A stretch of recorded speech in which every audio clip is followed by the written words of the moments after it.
నవీన్ రెడ్డి గారు కుర్చీలో కూర్చున్నా.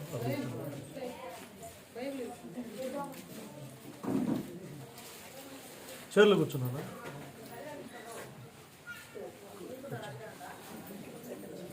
మీ వెనక ఒక పాస్టర్ గారు ఉన్నారు. నేనే అంటున్నాడు పాస్టర్ ఉన్నాడు అంటే నేనే అంటున్నాడు.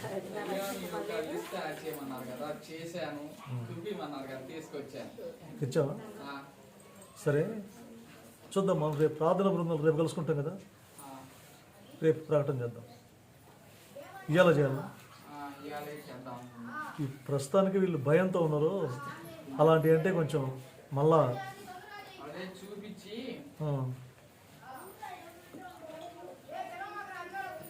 వీళ్ళు భయంతో ఉన్నారు.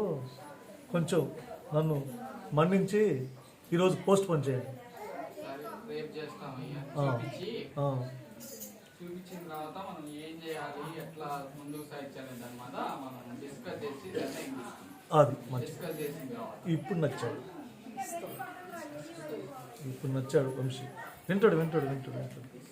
నేను ఒక మీరందరూ చాలా పాటలు పాడుంటారు. ఎందుకంటే నేను కూడా ఒక పాట పాడతాను. ప్రభు నాకు చెప్పిన పాటను నేను పాడాలి అని అనుకుంటున్నాను. అంటే ఆ రోజు క్లియర్ చేసుకుంటున్నాను. నేను కూడా ప్రభుతోటి ఎక్కువ అన్ని కుప్పల్లాగా పెట్టుకోకుండా చెప్పింది చెప్పినట్టుగా వినడానికి ప్రయత్నం చేస్తూ ఉన్నాను, ప్రయాసపడుతున్నాను. నాకు తెలిసినా తెలియకపోయినా, అది మీకు జనాలకి నచ్చినా నచ్చకపోయినా, నాకు చెప్పింది చేసేటువంటి పనిలో నేను ఆ పనిలో ఫుల్గా నిమగ్నమై ఉన్నాను. ఆ క్రమాన ఆ పాటలు నచ్చకపోవచ్చు, ఆ వాక్యాలు నచ్చకపోవచ్చు, లేక ఇంకా అనేక మాటలు ప్రకటనలు మీకు నచ్చకపోవచ్చు. అయినా కూడా ఎంతో కొంతగా మీరు ముందుకు ఇవి వింటూ ముందుకు సాగాలని మీకు మనం చేస్తూ ప్రేమతో మిమ్మల్ని ఈ సమయాన్ని అడుగుతున్నాను. ఈ పాట మీరు వినే ఉంటారు. ఆయన కూడా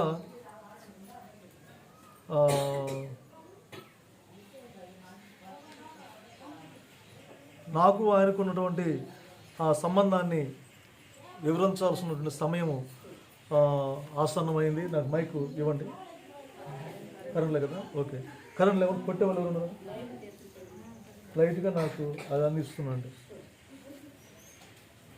ఒకసారి అందరూ దేవుని స్తోత్రం చెప్పండి. దేవుని స్తోత్రం. నేను పాడే పాట మీకు వచ్చిన పాటే, మీకు వచ్చిన పాట రాగంలోనే నేను పాడుతూ ఉన్నాను.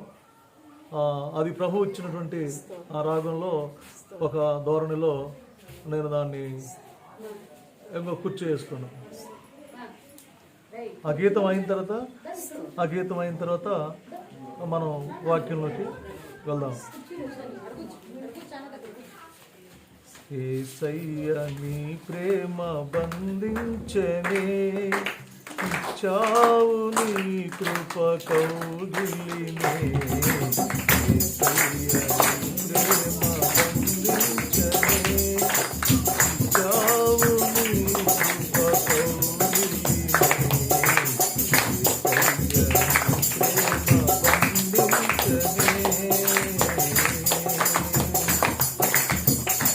ఒక నిమిషం నేను చదువుతాను దీన్ని. నాకు ప్రభుకు ఉన్నటువంటి సంబంధాన్ని చదువుతాను. ఆయనతో నేను పరవశిస్తున్నటువంటి మాటలు నేను రాశాను. ప్రభు రాయమన్న విషయాల్ని, ఆయన నాకు ఆయనకున్నటువంటి యొక్క అనుబంధాన్ని, ఆయనతో నేను పాడుకుంటున్నటువంటి గీతం ఇది. మీకు సంబంధించింది కాదు, నాకు ప్రభుకు సంబంధించిన గీతం. అలాగైతే అలాంటి దిశ గుండా మీరు కూడా వెళ్తే అది మీకు కూడా వర్తిస్తుంది అన్నమాట. మంచిది. పల్లవి. యేసయ్య నీ ప్రేమ బంధించినే, ఇచ్చావు నీ కృప కవిగిలినే. కన్నీరు తుడిచి ముద్దాడి సిలువ ప్రేమను చూపించి, నేనున్నానని అన్నావు, నాలోనే నీవు ఉన్నావు. నీ ప్రేమ జ్వాలలో నన్ను కాల్చినే, నీ ప్రేమ లీలలు నన్ను నడిపినే. 2వ చరణం. ఆపదలెన్నో నన్ను ముసిరినను, అభయమునిచ్చి ఓదార్చితివి. భయపడకని నీవు పలికితివి, యుద్ధములో నీవు జయమునిచ్చితివి. నా ప్రక్కన నిలిచి గెలిపితివి, సిలువలో నీవు ఒరిగితివి అని నాకు కలిగినటువంటి శోధనలు, బాధలు, ఆయన నన్ను ఏ విధంగా తప్పించినాడో ఆ విషయాల్ని గుర్తు చేసుకుంటూ నా మనసులో ఉన్న భావాన్ని ప్రభువారికి తెలియపరుస్తున్న క్రమంలో సరే ఈ విధంగా ఈ గీతాన్ని పాడు అని తన స్వరముతో దర్శనములతో నన్ను పదే పదే హెచ్చరిస్తున్నాడు. దాదాపు 20 సంవత్సరాల నుండి కూడా నన్ను ఒత్తిడి చేస్తున్నాడు, కానీ నేను వాటికి లోబడట్లేదు. కానీ ప్రభు నన్ను మొత్తం మీద ఆయన పాదసన్నిధికి నన్ను పిలుచుకున్నాడు. ఆయన పేరు పెట్టి పిలిచినాడు. ఇక నీకు వీలు పడదు, నువ్వు నా మాట వింటేనే భూమి మీద ఉంటావు, లేకపోతే నీ భూమి మీద నువ్వు ఉండవు అని గట్టిగా చెప్పాడన్నమాట. నా మాట విని 100కు 100% నా మాట వింటానంటేనే నువ్వు పూట గడుపుతావు, లేకపోతే ఏ పూట నువ్వు చచ్చిపోతావు నీకే తెలీదు. నేను పంపిస్తున్నాను నా దూతలను, నిన్ను పట్టకొచ్చి ఆడ పడేస్తారు అంటే నాకు పరలోకం ఉందంట. నీకు పరలోకం ఉంది, కానీ ఎక్కువ భూలోకలు ఉండవు నువ్వు. ఎందుకంటే నేను నిన్ను ఏర్పాటు చేస్తున్నాను. ఆ తర్వాత నువ్వు కూడా అంతో ఎంతో భూమి మీద నా పని చేసావు కాబట్టి నిన్ను తీసుకొచ్చి నా పరలోకం నా పక్క నిన్ను పడేసుకుంటాను. నేను లోకంలోకి పోనీయడం నాకు ఇష్టం లేదు. నిన్ను ఇంకా దుఃఖ పెట్టడం నాకు ఇష్టం లేదు. నిన్ను ఇంకా అవమాన పాలు కానివ్వడం నాకు ఇష్టం లేదు. చెప్పింది చేస్తే సరే, లేకపోతే నీవు రావాల్సిన చోటికి నీవు వస్తావు. ఏంది ప్రభు అంటే, అయిపోయింది నీ టైము అయిపోయింది అని చెప్పి. సరే, నేను ఈ లోకంలో ఇంకా నా ఆశ తీరలేదు. నా ఆశ తీరని నువ్వు మహింపరిచి గణపరిచి నీవేంటో నేనేంటో, నువ్వు ఎక్కడుంటావో నేను ఎక్కడుంటానో అన్నటువంటి బంధాన్ని ప్రజలకి ఎంతో కొంత సమయం నాకు దయచేస్తే చెప్తాను. ఆ తర్వాత మీరు ఎలా చెప్తే అలాగే నేను సిద్ధంగా ఉన్నానని చెప్పేసి అని నేను తట్టాబుట్ట సర్దుకొని సిద్ధమై ఉన్నటువంటి సమయం ఇది. దేవుని స్తోత్రం చెప్పండి. దేవుని స్తోత్రం. ఈ క్రమంలో ఆయనతో చెప్పుకుంటున్నటువంటి ఆలాపన, యేసయ్య నీ ప్రేమ బంధించనే, ఇచ్చావు నీ కృప కౌగిలినే. యేసయ్య నీ ప్రేమ బంధించనే, ఇచ్చావు నీ కృప కౌగిలినే. యేసయ్య నీ ప్రేమ బంధించనే, కన్నీరు తుడచి ముద్దాడి సిలువ ప్రేమను చూపించి, నేనున్నానని అన్నావు, నాలోనే నీవు ఉన్నావు. నీ ప్రేమ జ్వాలలు నన్ను కాచనే, నీ ప్రేమ లీలలు నన్ను నడిపెనే. యేసయ్య నీ ప్రేమ బంధించనే, ఇచ్చావు నీ కృప కౌగిలినే. యేసయ్య నీ ప్రేమ బంధించనే. ఆపదలెన్నో నన్ను ముసిరినెను, అభయమునిచ్చి ఓదార్చిన.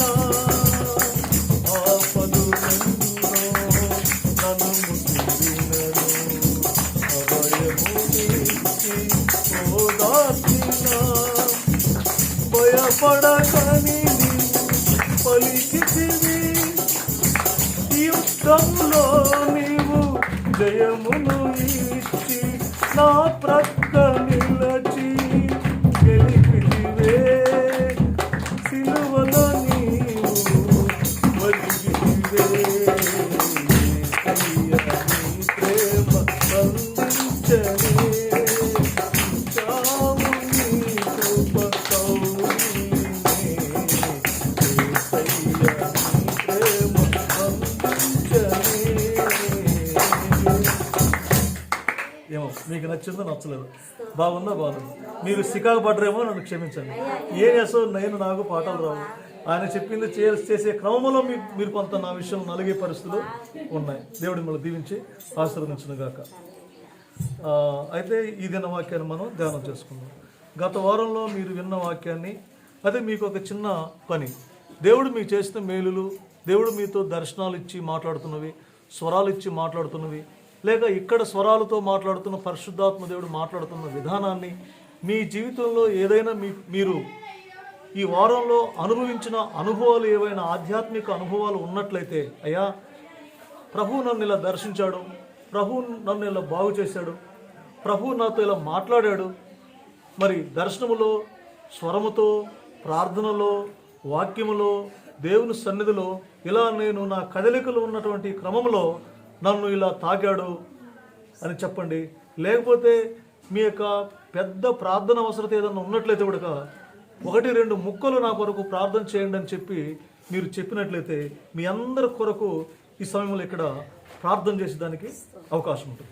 ఈ అవకాశం మీకు ఎవరికైనా కల్పించబడుతూ ఉంది. దేవుని స్తోత్రం చెప్పండి. ఈ సమయంలో మాలమ్మ గారు వస్తున్నారు. సరే, ఈ టేబుల్ ఆనుకొని చెప్పండి.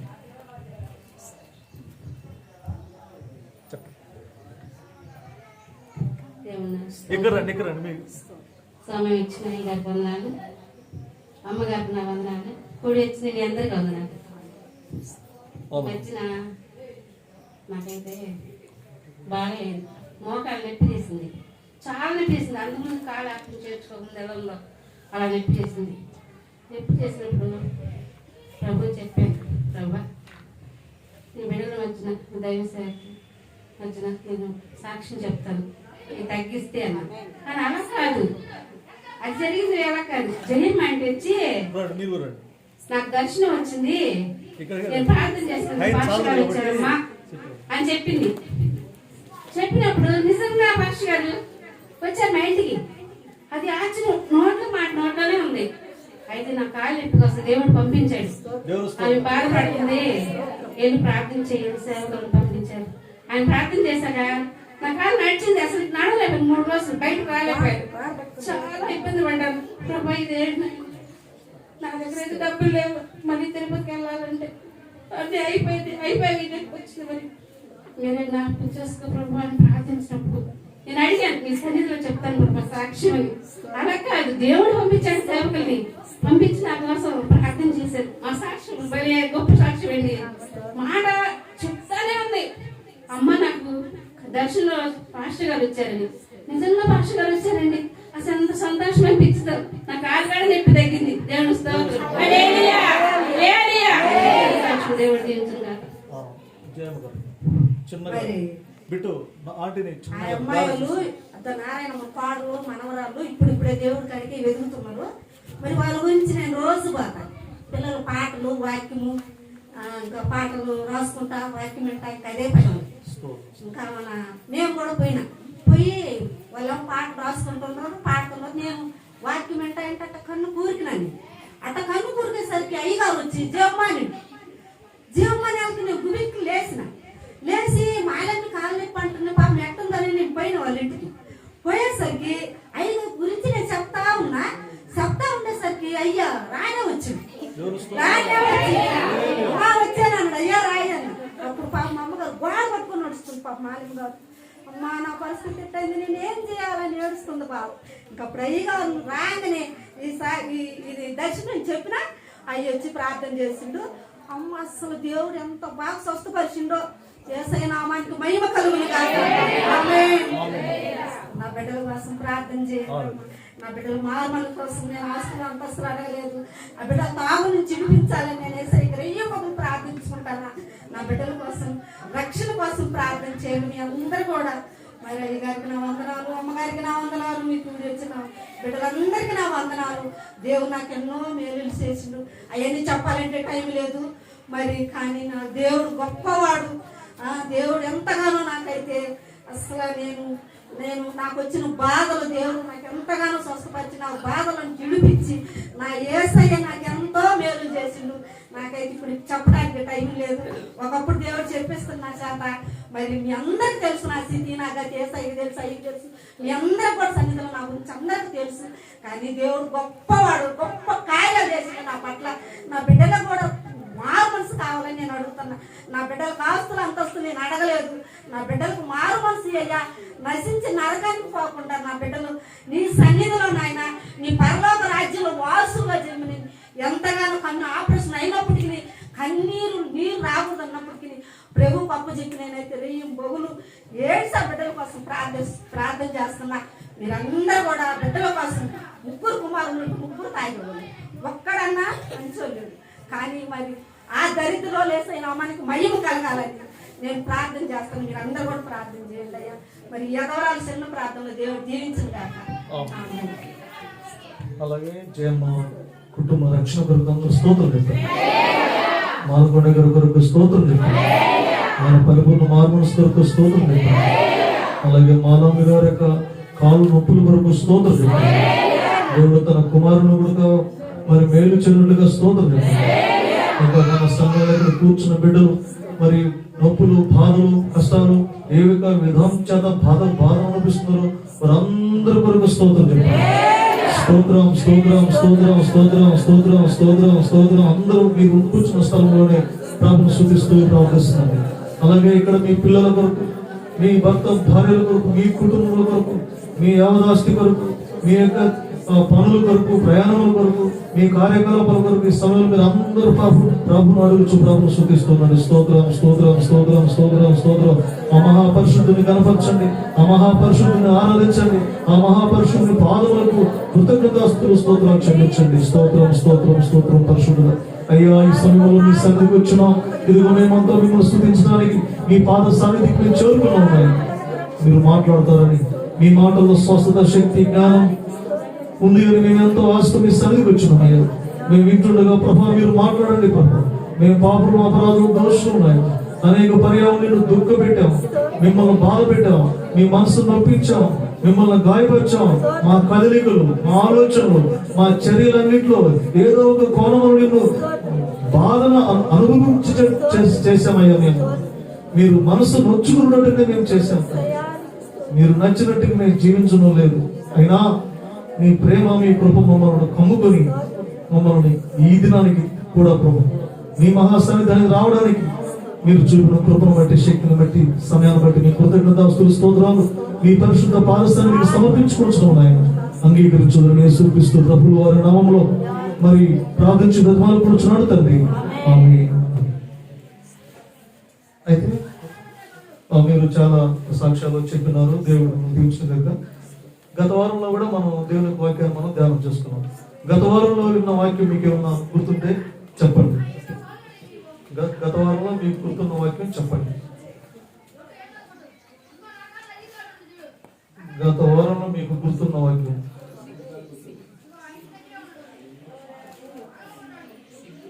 రామయ్య పిల్లల్ని కొంచెం దూరంగా వెళ్ళి ఆడుకోవచ్చు. ఈ రోజుకి ఏమో సరదాగా వచ్చి ఇక్కడ ముందు నువ్వు మీ నాన్న దొరకట్లేదు. ముందుకు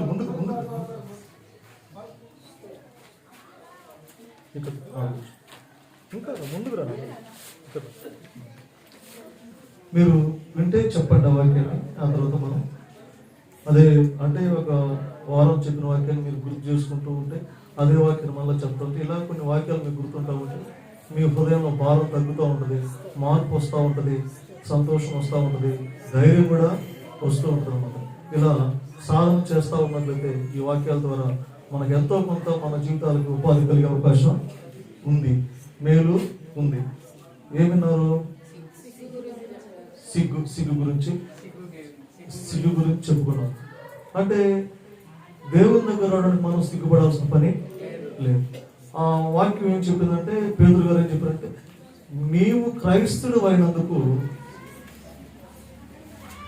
బాధను అనుభవించవలసిన వచ్చినట్లయితే, నువ్వు క్రైస్తవుడు అయినందుకు బాధను అనుభవించవలసిన వచ్చినట్లయితే బాధను అనుభవించవలసిన పరిస్థితులు వచ్చినట్లయితే నువ్వు సిగ్గుపడాల్సిన పని లేదు. ఒకవేళ ఈ బాధల కంటే ఇక్కడ చర్చిలో యేసు ప్రభు నమ్ముకోవడం ద్వారా బాధలు వస్తున్నాయని నువ్వు అనుకుంటే, నమ్ముకోకుండా కూడా వస్తాయి. నమ్ముకోకుండా వస్తాయి, చర్చికి రాకుండా కూడా వస్తాయి. ఒకవేళ ఇక్కడికి వస్తే మనకి ఇలా వస్తున్నాయి సమస్యలు, ఇలా కాకుంటే మనం ప్రశాంతంగా లోకంలో ఉంటే రాకుండా ఉంటాయేమో అనుకుంటే అక్కడ కూడా వస్తాయి. ఇక్కడ వస్తాయి, అక్కడ వస్తుంది. ఎక్కడైనా శ్రమలు మనకు తప్పు. మన పుస్తకంలో కూడా కొన్ని విషయాలు రాయడం జరిగింది. ఆ పుస్తకం తీసుకొని మీరు చదవండి, దానివల్ల మీకు ఉపయోగం ఉంటుంది. నాకు తెలుసు. అన్ని ఉపయోగకరమైన సంగతులు అందులో రాయబడ్డాయి. చెప్పు వంశీ మళ్ళా. అన్ని ఉపయోగమైన సంగతులే అందులో రాయబడ్డాయి. నువ్వు చదివావా?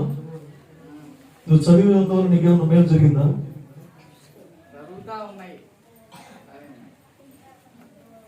కాబట్టి నిజంగా వంశీ మన సంఘానికి ఎప్పుడు వారం రావడానికి ఆయన మనసు పెట్టాడంటే ఆ పుస్తకం ఆయన నడిపిస్తుందని నేను అనుకుంటున్నాను.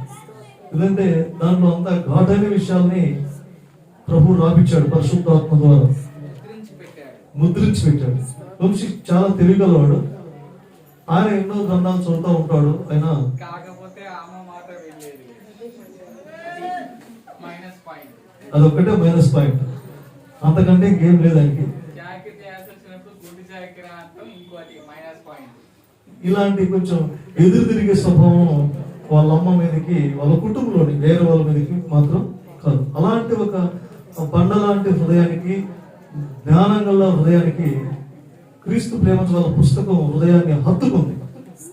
ఇంతకు మించి మనం ఎక్కడికి పోయినా ప్రయోజనం లేదు అని ఆయన దాదాపు 2-3 సంవత్సరాల నుంచి రావడం జరుగుతాం.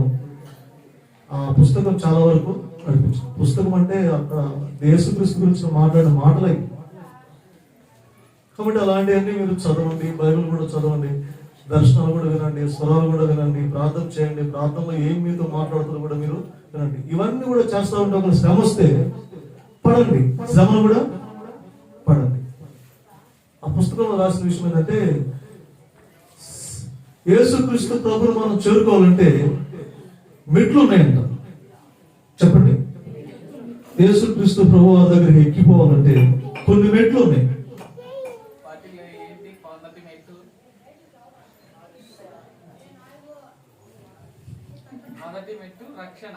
రక్షణ కాదు, మొదటి మెట్లు అవమానం, రెండో మెట్టు ఆకలి, మూడో మెట్టు ఆవేదన, నాలుగో మెట్టు దుఃఖం, ఐదో మెట్టు కన్నీళ్లు, ఆరో మెట్టు ఇబ్బందులు, బాధలు, హింసలు. రక్షణ అనేది ఉంది. ఈ రక్షణలోకి పోవాలంటే ముందు ఈ దాటుకొని పోవాలి. ముందు ఏ దాటుకొని పోవాలి? అవమానాలు గుండా, నష్టాలు గుండా, కష్టాలు గుండా, కన్నీళ్ళు గుండా. పౌలు గారు ఒక మాట చెప్తా ఉంటారు, నేను క్రీస్తును సంపాదించుకునే క్రమంలో నాకు ఏవేవి లాభకరంగా ఉన్నాయో వాటన్నిటిని నేను క్రీస్తు కోసం నష్టపరుచుకున్నాను అంటాడు. నష్టముగా ఎంచుకొచ్చున్నాను. నేను అన్నిటి నేను త్రోసివేశాను. కాబట్టి ఆ క్రమంలో పరలోకం చేరాలంటే ఆ మెట్లు పేరు ఏం పేరు అంటే మీరేమంటారు? పరలోకానికి వెళ్ళాలంటే మెట్లు ఉన్నాయి. ఇదేంటి రాను మొట్టమొదటి మెట్టు ఏదైనా శుభకరమైన మాట చెప్పాలనుకుంటే ఈ అవమానం చెప్పాడే. ఉద్దేశం లేదయ్యా. అవమానం మొదటి మెట్టు, రెండో మెట్టు ఏంటి? వాటిలో మొదటి మెట్టు అవమానం. శుభకరమైన మాట రావాలి, కానీ రావడంలోనే అవమానం అంటే అది భరించేది. ఈ మొదట అవమానంలోనే చర్చ మొదలుకుంటారు కొంతమంది. చర్చికి రావాలంటే అవమానం, బాధ, కష్టాలు, నష్టాలు, ఎంతమందో ఎన్నో విధాలుగా అనుకుంటూ ఉంటారు. చాలా చాలా విషయాలు ఉంటాయి అన్నమాట. వాటన్నిటిని దిగమింగాలి. ఆ విషయానికి వస్తే యేసుక్రీస్తు వారు చెప్పిన మాట, ఏప్రిల్ రాసిన పత్రిక 12వ అధ్యాయం చూసినట్లయితే యేసుక్రీస్తు ప్రభువు వారు చెబుతున్న మాటలు మీరు చూడండి. లేదా ఆయన ఏప్రిల్ రాసిన పత్రిక 12వ అధ్యాయంలో మీరు చూసినట్లయితే 2వ వాక్యం, అవమానాన్ని ఎలా ఆయన చేశాడో తిరస్కరించడం మీరు చూడండి. మనము కూడా ప్రతి భారమును సులువుగా చిక్కులు పెట్టు పాపమును విడిచిపెట్టి విశ్వాసముల కర్తయు దానిని కొనసాగించబడిన యేసు వైపు చూచుచు మన ఎదుట ఉంచబడిన పందెములో ఓపికతో పరిగెత్తుదుము. ఆయన తన ఎదుట ఉంచబడిన ఆనందము కొరకై అవమానమును నిర్లక్ష్య పెట్టి సిలువను సహించి దేవుని సింహాసనం యొక్క ఆశీనుడై ఉన్నాడు. చూడండి అక్కడ ఏం జరిగిందంటే యేసుక్రీస్తు ప్రభువారు దేవుని యొక్క సింహాసనం పరలోక రాజ్యంలో మంచి కీర్తిశేషులుగా ఉండగలగడానికి అవకాశం కలగడానికి ఆయన పడినటువంటి మొదటి మెట్టు ఏంటంటే అవమానమును నిర్లక్ష్య పెట్టాడంట. ఆయన చెప్పులేశారు, రాళ్ళేశారు, మనుగుడు సామాన్లు వేశారు, ఉమ్మేశారు, ఎన్నెన్నో చేస్తూ ఉంటే ఆయన మీద విసురుతూ ఉంటే అది అవమానకరంగా ఉంది ఆయనకి. కానీ దాన్ని ఆయన ఏం చేశాడంటే తృణీకరించాడు. ఈ అవమానం ఏముంది, తన ఎదుట ఉంచబడిన ఆనందము కొరకు, తన ఎదుట ఉంచబడిన ఆనందమును చూసుకుంటూ తనకు కలిగే అవమానమును ఎంత మాత్రం కూడా లక్ష్యం చేయలేదు, దాన్ని నిర్లక్ష్యం చేసి అయితే ఏంటండి చర్చికి పోలేకపోయాం, ఆ పోలేకపోతే నీతిగా ఉండలేకపోతే ఏముంది అనుకున్న మాట ఎలా అంటామో, కొన్ని విషయాలు ఎలా మనం జారుస్తామో, మనకు నచ్చని విషయాల్ని ఏముందిలే అన్నట్టు అంటామో, అదేవిధంగా ఆయన కలిగిన ఘోర అవమానం అంటే కుంటి వాళ్ళని బాగు చేశాడు, చెడు వాళ్ళని బాగు చేశాడు, మగ వాళ్ళని బాగు చేశాడు, మరి ఎంతో మంది నడుము వంగిపోయిన వాళ్ళని బాగు చేశాడు, చచ్చిపోయిన వాళ్ళని తిరిగి లేపాడు, బ్రతికించాడు, ఎన్నో అద్భుత ఆశ్చర్యకార్యాలు చేస్తే వాళ్ళందరూ వచ్చి ఎప్పుడైనా చెప్పుల చాటులో విసిరారు. వాళ్ళందరూ వచ్చి అరే నేను బాగు చేశాను కదా, ఎందుకు నా పని ఇలా వేస్తున్నావు అంటే అని అనలేదు. నేను నీకు ప్రార్థన చేస్తే నువ్వు బాగుపడి ఈ రోజు నా పైన చెప్పులు చాట్లు విసురుతున్నావు. ఇలాంటి ఒక దుస్థితిని చూసినటువంటి యేసుక్రీస్తు వారు దిగమింగాడు. అయితే అంటే వేస్తే వేశారు. ఆ అవమానాన్ని ఆయన నిర్లక్ష్య పెట్టాడు. అంటే దాని గురించి పెద్ద విశేషంగా ఆయన తీసుకోదు, దిగమింగాడు. అందరి బాధం తనే దిగమింగాడు. ఎందుకు అంటే ఆయన ముందు ఒకటి కనిపిస్తుంది. ఏంటది? ఆనందం కనిపిస్తుంది, పరలోక ఆనందం కనిపిస్తుంది, పరలోక సింహాసనం కనిపిస్తుంది, పరలోకంలో ఉండే ఆ వైభవ స్వర్గమంతా ఆయన వరకు ఎదురు చూస్తూ ఉంది. కాబట్టి ఇవన్నీ దాటుకొని నేను వెళ్తే నేను ఎలాగోలాగా అక్కడ చేరుకోవాలి. అతని ఉద్దేశం ఏంటి?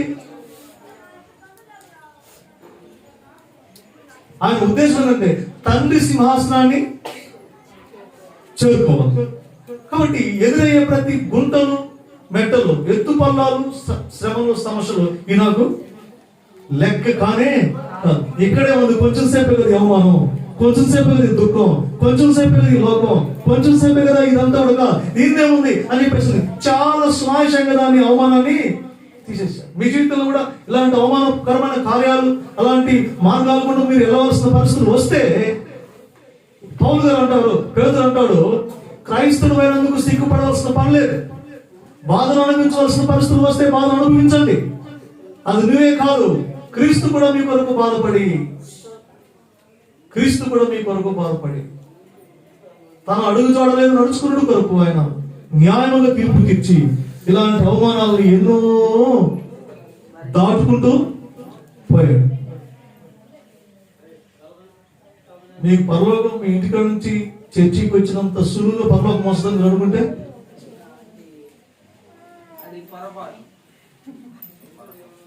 అంత తేలిగ్గా పరలోకం వచ్చే అవకాశాలు తక్కువ ఉంటాయి.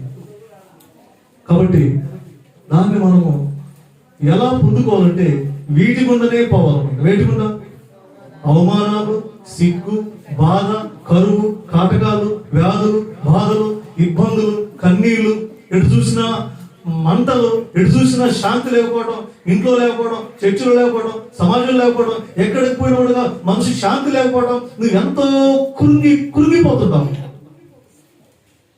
కానీ అలాంటప్పుడు నువ్వు బాధను అనుభవించవలిస్తే బాధను అనుభవించు. ఆ విషయంలోకి వచ్చినప్పుడు నువ్వు సిగ్గుపడాల్సిన పని లేదు. అందుకు దేవుని స్తోత్రం చెప్పాలి. ఆ విషయంలోకి వస్తే నువ్వు సిగ్గుపడవలసిన పని లేదు. ఎందుకంటే ఇవన్నీ కూడా మన పూర్వీకులు అనుభవించారు. ఆ మార్గం కూడా పోతేనే పరలోకం వచ్చారు. నేను సుకుమార్ కూడా మాట చెప్పాను ఈ మధ్యకాలంలో. ఈ లోకంలో కలిగేటువంటి అవమానకరమైన కార్యకలాపాలు, ఇరుకు ఇబ్బందులను కూడా ఒక్కొక్క మెట్టుగా ఎక్కి పోతుంటేనే పరలోకం దగ్గరకు వచ్చేది.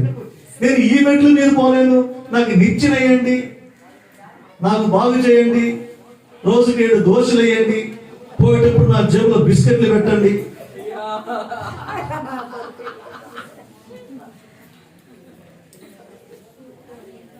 ఉపవాసంతో వెళ్ళి ప్రార్థన చేయాలని చెప్పేసి వాళ్ళు చెప్తుంటే కనీసం 7 దోశలన్నా వేయండి.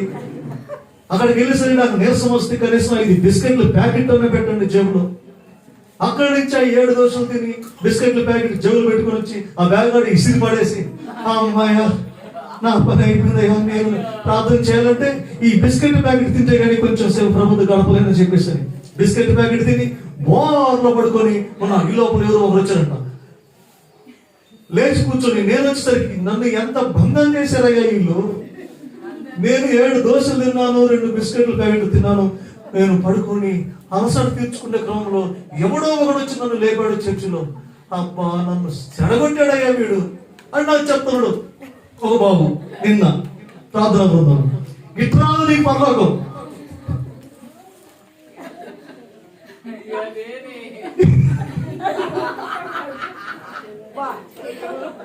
ఎవరు వచ్చింది అట్లాంటిది పరలోకం అట.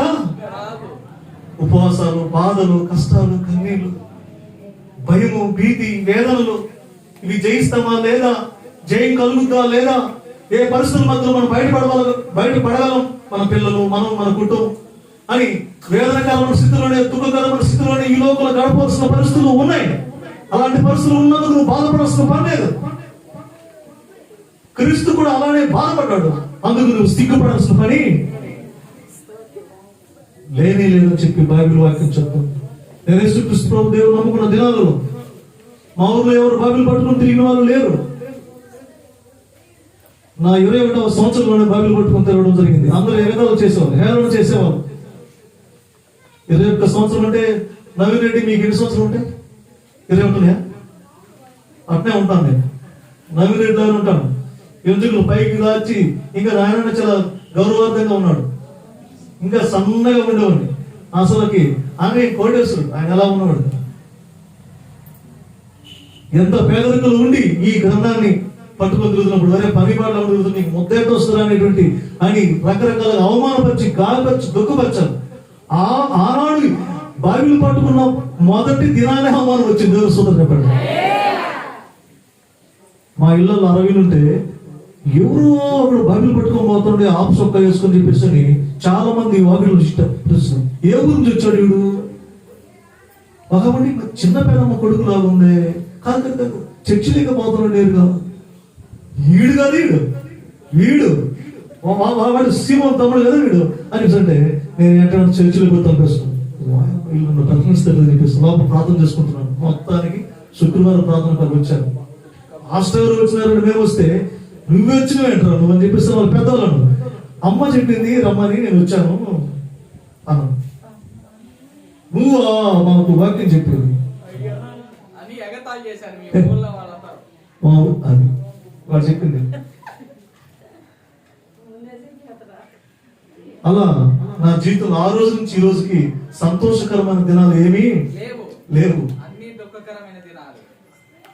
కాబట్టి ఇవి దాటుకొని పోతేనే పరలోకం. మన ఉద్దేశం పరలోకం వెళ్ళాలని, ఏదో ఒక రకంగా మనం శాంతి మార్గంలో ఉన్న స్వర్గంలో మనం ఉండాలన్నదే మన యొక్క ముఖ్య ఉద్దేశం.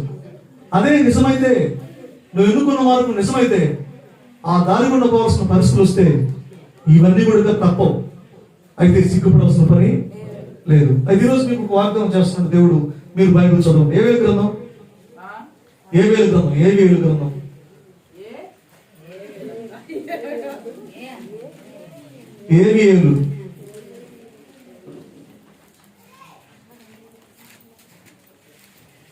ఏవియేలు గ్రంథం 2వ అధ్యాయం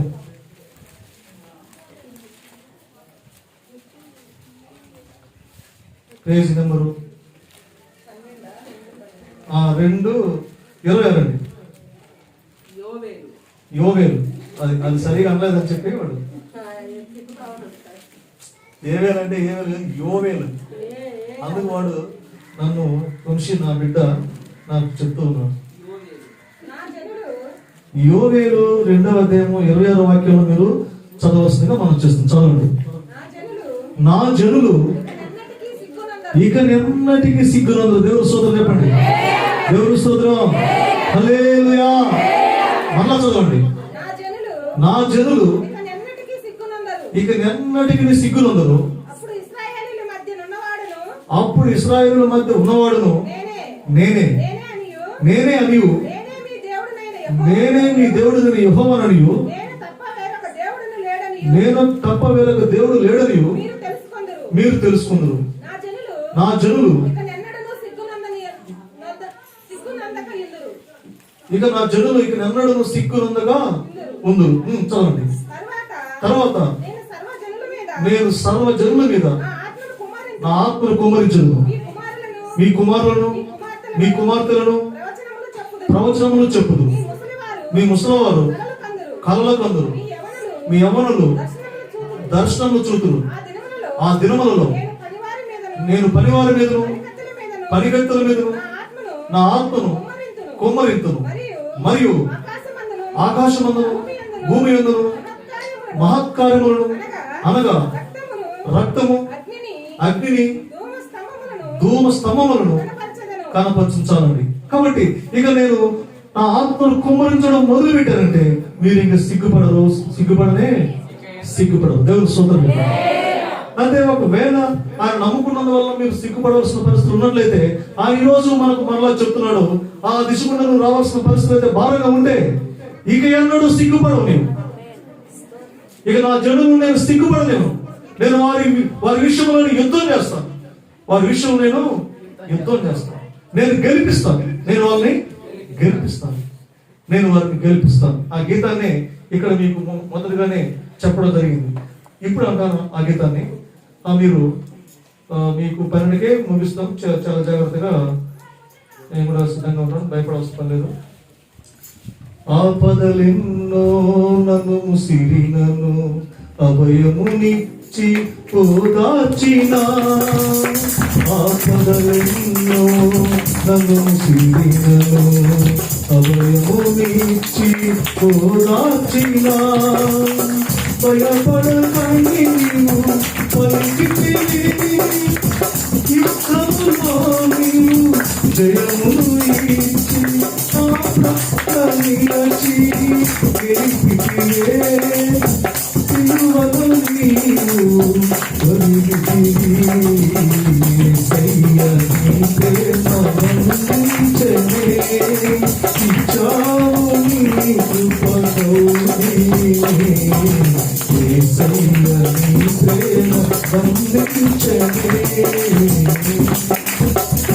యుద్ధము జయబేరి మనకు మోగిస్తారు. మనం చేయలేము. దావీదు యుద్ధము యెహోవా. నీవు నేను చేస్తే ఓడిపోతాం యుద్ధంలో. కానీ మన పక్షమందు యుద్ధం చేసేవాడు ఆయన ఉన్నాడు. మరి నీకు విరోధంగా రూపించిన ఏ ఆయుధమును వర్ధిల్లదు. నీకు విరోధముగా రూపించే ప్రతి ఆయుధం, ఏ కీడు నీకు తలపెడతారు, ఏ ఇబ్బందులు కానీ ఏ సమస్యలు నీకు సృష్టింపజేయడానికి ప్రయత్నం చేస్తే అవన్నీ కూడా పటాపంచలైపోతాయి. ఎందుకంటే నేను నా ఆత్మను కుమ్మరిస్తున్నాను. నేను మాట్లాడుతున్నాను. నేను యుద్ధంలో నీకు జయమిస్తాను. అందుకే నేను సిలువలో ఒరిగిపోయాను. నా ప్రక్క నిలిచి చితివే సిలువలో నీవు ఒరిగితివి.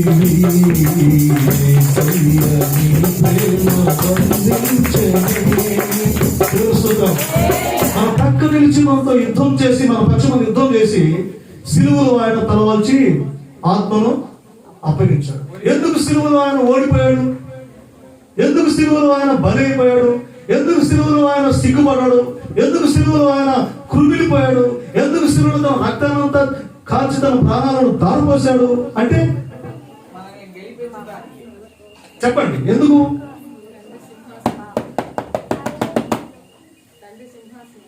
ఎక్కడ తండ్రి సింహాసనం? వాడు ఏం చెప్తున్నాడు? వాడు 7 దోశలు తిన్నామంటే మీరు 2 దోశలు తిన్నామంటే మనల్ని గెలిపించడానికి ఆయన ఒరిగిపోయాడు. ఒక్కరు లేరురా. అందుకే నా సమస్య అంతా ఏంటంటే ఎంత చెప్పినా కూడా వీళ్ళకు అర్థం కాదు. వాడే కరెక్ట్. వాడి కోసం వాక్యం చెప్పే వాక్యాన్ని వినాలి, అడిగిన ప్రశ్నకు సమాధానం ఆ వాక్యంలోనే చెప్పాలి మీరు. ఇదంతా ఎందుకు ఆయన చేసినట్టు? ఆయన సింహాసనం ఆయన చేస్తాడు, కానీ ఇక్కడ ఒక వ్యక్తిని గెలిపించాలి. మానవ ఉనికిని గెలిపించాలి. నాకెందుకు వీళ్ళతో, నాకెందుకు వాళ్ళతో, లోకానికి నా రక్తం ఎందుకు, లోకానికి నా అవమానం ఎందుకు, నేనెందుకు కుమిలి పోవాలి, నేనెందుకు చావాలి అనేటువంటి ఆలోచన అనుకుంటే ఆ పని చేసేవాడు కాదు. ఆ పని జరగనివాడు. ఆయన యుద్ధం చేసి అందరూ నాశనం చేసేవాడు, అందరినీ చచ్చిన వాళ్ళని బ్రతికించేవాడు. ఒక్కసారి అవును కాకంటే అందరూ ఎక్కడ పటాపంచలే పోయేవాళ్ళు. కానీ ఎందుకు ఆ ఘోర హింసను మరి ఆయన భరించాడంటే ఎందుకు?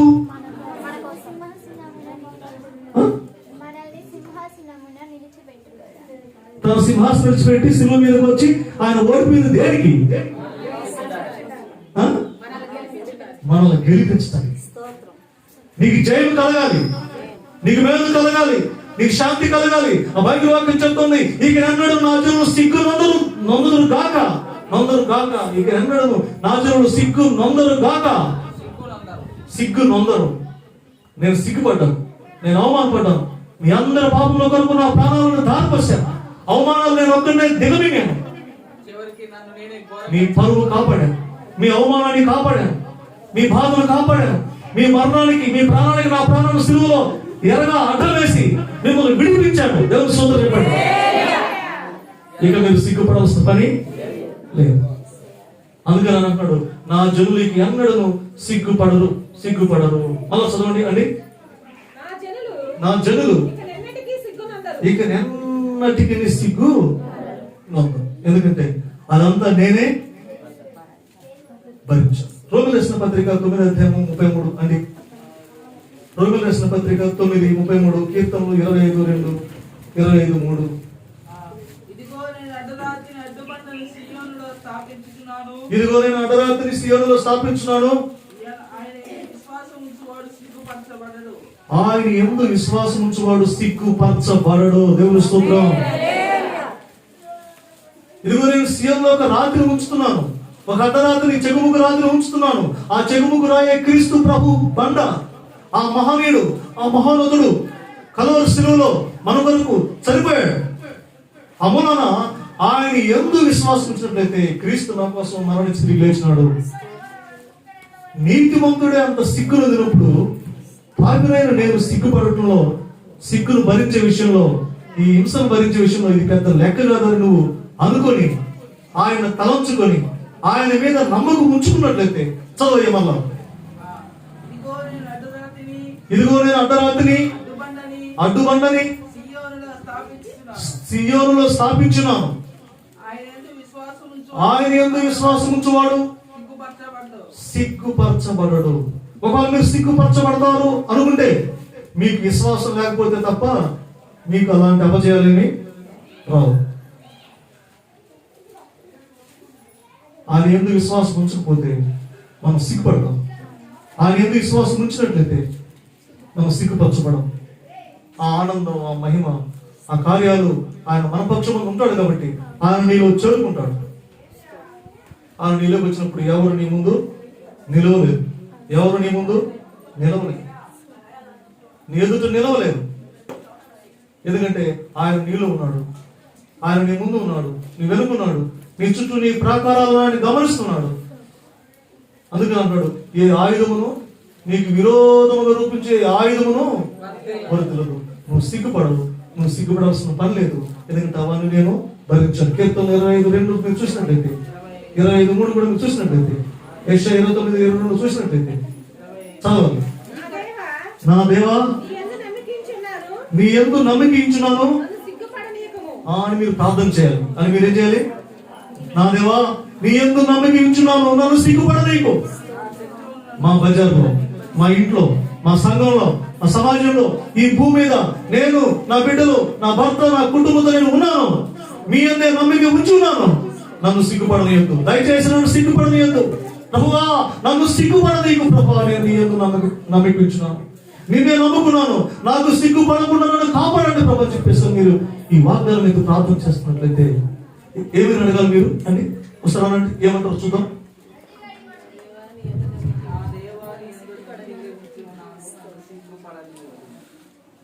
మీరు సైగ్గా చెప్పుకోకండి, గట్టిగా చెప్పండి. నమ్మిక ఉంచవరు ఎన్నటికీ సిగ్గుపడదు. ఇంకా చెప్పండి. మీకు వినిపించట్లేదా? మీకేమి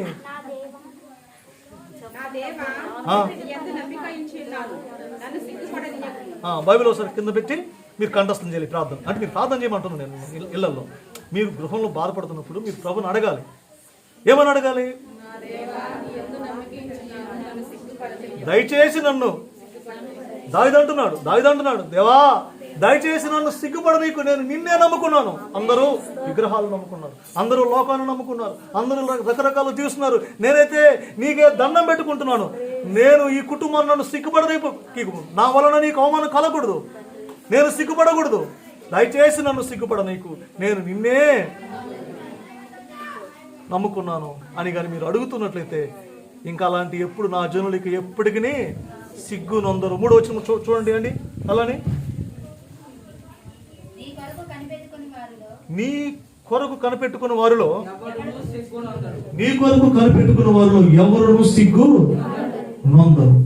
దేవుని కోసం కనిపెట్టుకుని దేవుని కోసం తప్పించే వాళ్ళు ఎప్పుడు కూడా సిగ్గుపడరు. ఎప్పుడైతే మన గురి, మన లక్ష్యం, మన ప్రయాణం, మన ఆలోచన సరళి దేవుని నుండి యేసుక్రీస్తు ప్రభువు వారి నుండి పక్కకు మళ్ళుతో అప్పుడే మనం సిగ్గుపడతాం. అప్పుడే మనకు సిగ్గుగల కార్యాలు మన ముందు జరుగుతాయి, అవమానకరమైన కార్యాలు మనకు జరుగుతాయి.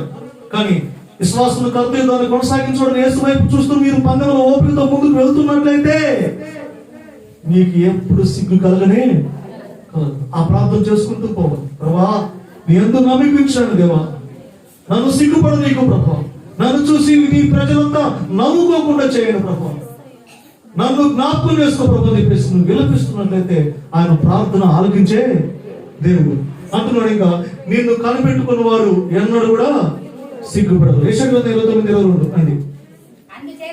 అందుచేతను అబ్రహామును విమోచించిన యెహోవా యాకోబు కుటుంబమును గూర్చి ఇలాగు సెలవిస్తున్నాడు, ఇక మీదట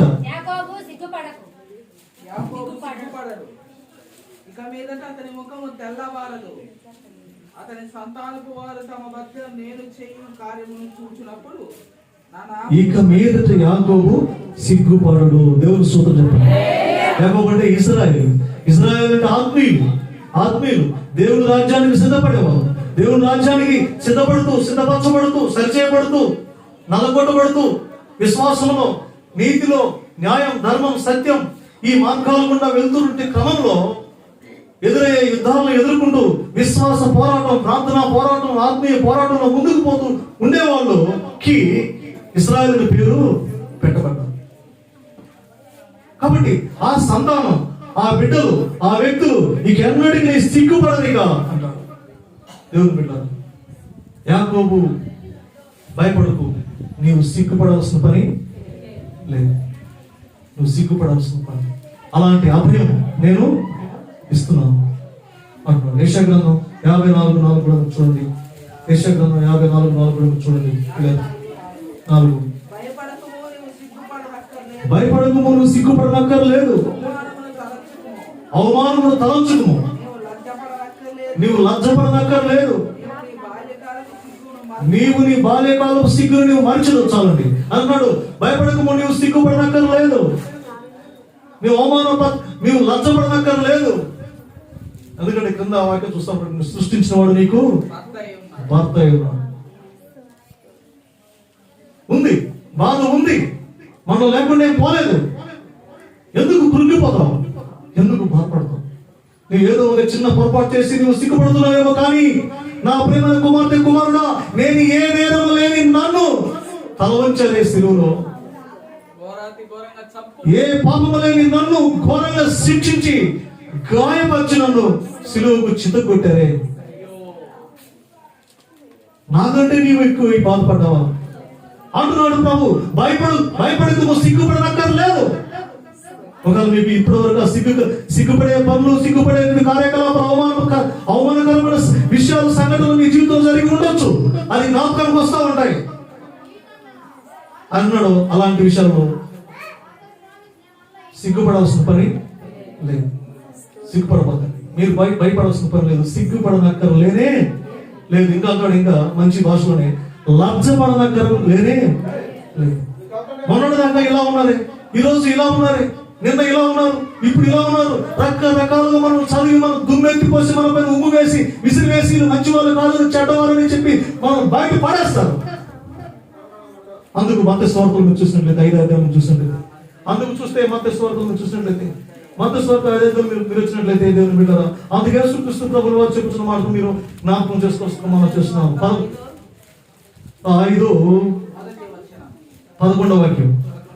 అందుకు ఆయన అంటున్నాడు, నా నిమిత్తము జనులు మిమ్మల్ని నిందించి హింసించి మీ మీద అబద్ధముగా చెడ్డ మాటలలో పలుకున్నప్పుడు మీరు ధన్యులు, సంతోషించి ఆనందించుడి, పరలోకమందున్న మీ ఫలము అధికమగును.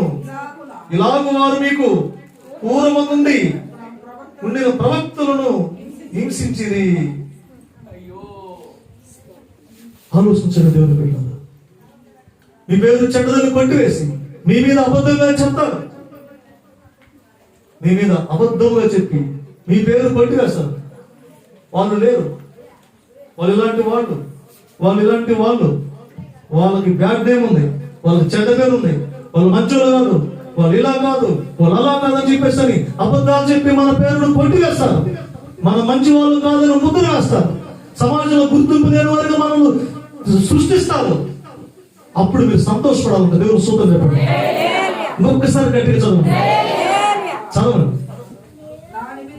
నా నిమిత్తము జనులు మిమ్మల్ని నిందించి హింసించి మీ మీద అబద్ధముగా చెడ్డ మాటలల్లా పలుకున్నప్పుడు మీరు ధన్యులు. ఇలాంటి పరిస్థితికి వస్తే సిగ్గుపడన అక్కర్లేదు, లజ్జపడనక్కర్లేదు, భయపడకు. యాకోబు, నువ్వు ఇంకా సిగ్గుపడవయ్యా. ఓ ఆత్మీయ సంతానమా, యేసుక్రీస్తు ప్రభువు నమ్ముకున్న బిడ్డలారా, మీరు ఇంకా సిగ్గుపడాల్సిన పని కూడా లేదు. ఎందుకంటే నా నిమిత్తమే మిమ్మల్ని ఏదైనా అంటారు. అలాంటి అంటే మీరెంతో ధన్యులు. ఇదంతా కూడా పూర్వీకులకు అదే జరిగింది. పూర్వీకులకు ఏం జరిగింది అని అంటాడు. పూర్వీకులు కూడా ఇలానే వాళ్ళు హింసించారు. నా నిమిత్తం జనులు మిమ్మల్ని నిందించి హింసించి మీ మీద అబద్ధంగా చెడ్డ మాటలలో పలుకున్నప్పుడు మీరు సంతోషించుడి, అప్పుడు మీరు ధన్యులు, సంతోషించి ఆనందించుడి. పరలోకమందు మీ ఫలం అధికమగును. ఇలాగ వారు మీ పూర్వమందుండిన ప్రవక్తలను కూడా హింసించారు. ఆనాటి ప్రవక్తలను హింసించారు, ఈనాటి ప్రవక్తలను హింసిస్తున్నారు, ఈనాడు హింసిస్తారు. ఈ లోకం ఎప్పుడు కూడా ఒక మనిషిని చిన్నపుచ్చడమే, ఈ లోకంలో ఒక మనిషిని ఎప్పుడు కూడా తక్కువ చేయడమే, ఈ లోకంలో ప్రతి మనిషి మీద రాళ్ళు విసరడమే.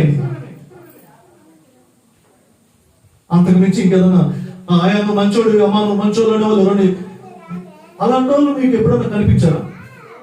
సబాష్, నువ్వు చాలా మంచివాడివి, మీరు మంచోళ్ళు నేను విన్నాను, మీరు మంచి వాళ్ళట అనే వాళ్ళని ఎంతమంది వినుంటారు? మీరు మీ ఇళ్ళ పక్క మీరు గుసగుసలు ఆడుతున్నప్పుడు, ముచ్చట్లు ఆడుతున్నప్పుడు ఎప్పుడు పురుషులకేమో నాకు తెలియదు కానీ స్త్రీలకు మాత్రం ఎప్పుడు ఈ ఇంటి మీద ఆ ఇంటి మీద వాళ్ళ టవీలెట్ వాళ్ళ